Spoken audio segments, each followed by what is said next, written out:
Hi, Jan here. Welcome back to the channel for another Vlogtober episode. I thought today I'd talk about the pub, or the public houses, to give it its full title. I'm not a drinker at all. In fact, I don't drink alcohol. So I go to the pub and I have a good old British cup of tea. I get a pot of tea and just sit there drinking that. And every week I meet my very good friend Alan. We only meet for 3 hours in the afternoon, but it's a good chance to have wonderful conversations that I wouldn't have with a lot of my other friends. You know, we like to discuss politics and all manner of current affairs. And what I love about it, the pub that we go to, which is a little pub that's just outside of town, just on the edge of the countryside there. And we refer to it as headquarters because it's where we meet every week.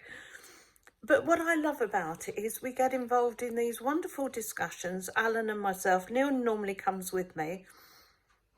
But other people in the pub will sometimes overhear what we're talking about. And it's quite accepted that they will just join in the conversation, you know. Whereas if you're in somewhere like a restaurant where you would try and keep your voice and your conversation low enough to not disturb the next table, whilst we're not loud and rowdy, if we're talking about something that, you know what it's like when you're in a crowded room and you just hear something that somebody's saying and you think, oh, that sounds interesting. Well, in a pub, it's quite okay if that happens to just join in the conversation, you know, whether they'll physically come across to our table and say, excuse me, I couldn't help overhearing. And then we'll say, you know, bring a chair, come and sit down and join in. And then you get another opinion, another point of view, more information. And I think that is such a valuable thing. And I think it's probably part of what they were trying to shut down during, how can I say this without mentioning all the words that we don't want to mention on YouTube channels, but when we couldn't go to the pub a few years ago, it meant that we couldn't get together and we couldn't discuss things, and we couldn't, I suppose, create dissent. You know, when you think about a lot of political movements and things have started by conversations in a pub, finding that people think the same way that you do. In fact, one of the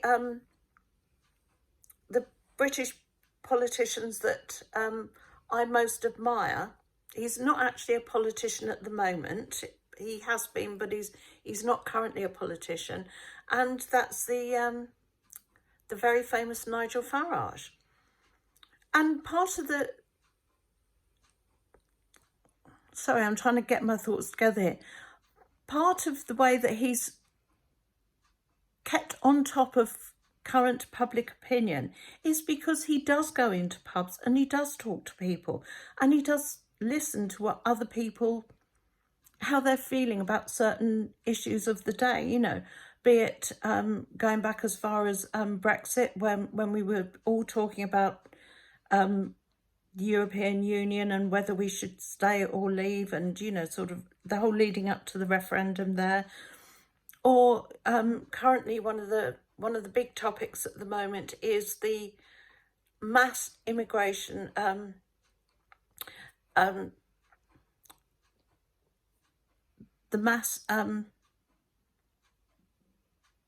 sorry, I've completely lost the word. Not legal immigration, illegal immigration, where we've got people making the crossing from France in inflatable dinghies and coming over en masse.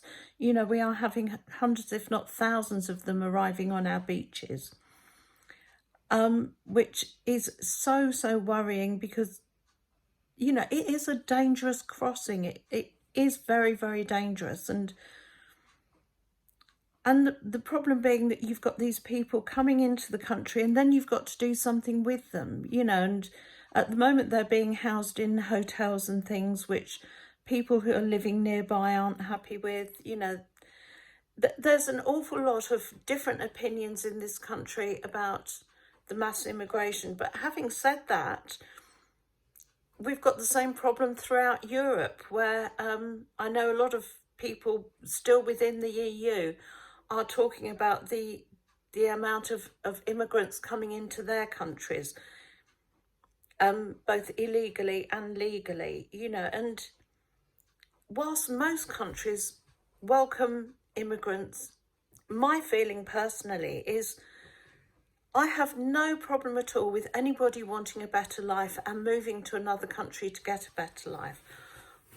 But the problem with our country right now is we just don't have the infrastructure to take in hundreds and thousands of new people. You know, we don't have the, it's putting strain on our health system, on our schooling, on our housing stock.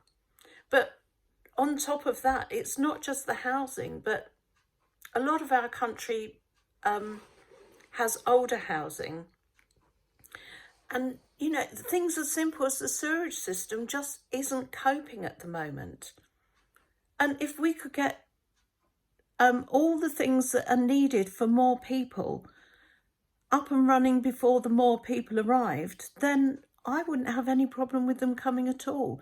It's only when it stresses the systems that we already have that we start running into big issues. But, and, you know, I have personally, I believe I have had a fantastic life in this country. You know, I grew up at a time when we didn't have any war. You know, I've never known what it's like to lead some of the horrible existences that some of these people have. But I would want every child that is born to this country, be it their ancestors have been there since, you know, forever, or whether their parents have just arrived, you know, within the last year or so. I want every child born in this country to have the same opportunities that I have, to have the same life that I've had to.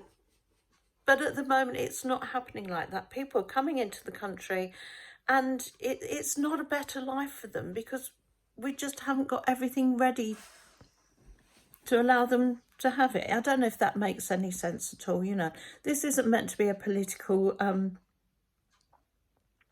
vlog.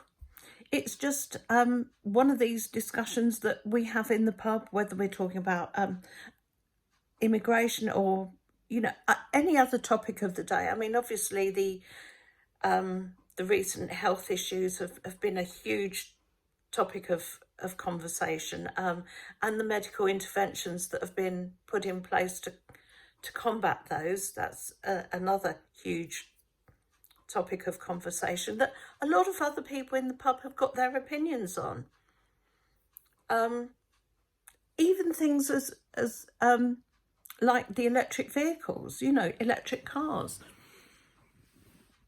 Again, it's a thing of we're not ready for them. You know, they started rolling out all these new electric vehicles in this country, but we don't have the infrastructure. So back to Christmas, last Christmas, where people were driving to visit relatives, and then they couldn't get their car charged up at the service stations. You know, that they were having enormous problems getting to where they needed to go because their batteries were running out. They couldn't get more power. And where I live, we don't have drives to the house, so you can't park your car on your own personal drive. Which, if you've got a house where you can do that and you can have your own charging point put in, brilliant. But for somebody like me, I couldn't have an electric vehicle where I am because there would be nowhere to charge it. And we even have problems parking our cars where we are. You know, when these houses were built, it was assumed that there would be one car for every 4 houses. And now there's 3 or 4 cars per house. So, you know, to try and even find a parking space can be an enormous problem. So, you know, with all these things, I think sometimes you need to put the the horse before the cart rather than the cart before the horse. You know, you have to get everything ready first, and then once it's all ready, then move to the next phase. So I don't know if I've just been rambling this morning. I'm terribly sorry. I hope that made some sense to you.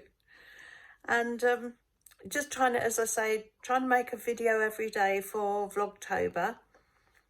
And I just thought, because I do go to the pub every week, I thought I'd just very, very briefly talk about the pub. So if you've got any questions you want to ask about British pubs, well, I don't even know why I said that. I'm not an expert on pubs at all. Like I say, I'm not a drinker. But I do go and enjoy the atmosphere. Okay, well, I'll leave it at that. Take care. Lots of love. Bye.